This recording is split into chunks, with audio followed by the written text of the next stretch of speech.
Welcome to Penrose Learning, where we make understanding easy. You need a professional account, creator or business, and the latest Instagram app. Once done, open your profile and tap the three-line menu. Go directly to Settings if you must convert. Otherwise, tap Insights to start. You're beginning inside the Analytics Hub, so make sure to choose Content you shared and then Stories.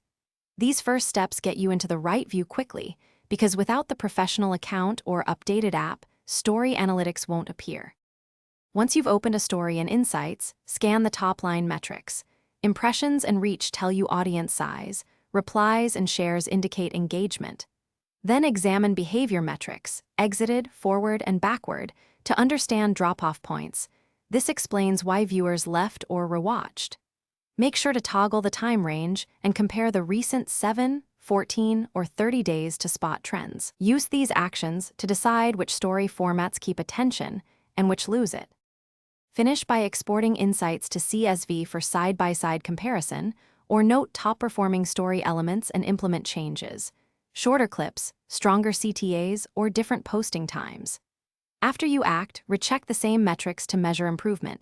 Analytics are iterative, so repeat weekly. If story analytics are missing, check that your account is professional, confirm app permissions for data, and force close or reinstall the app. That single troubleshooting step usually restores missing story metrics quickly. Thanks for watching. If this was helpful, leave a like and consider subscribing. See you next time.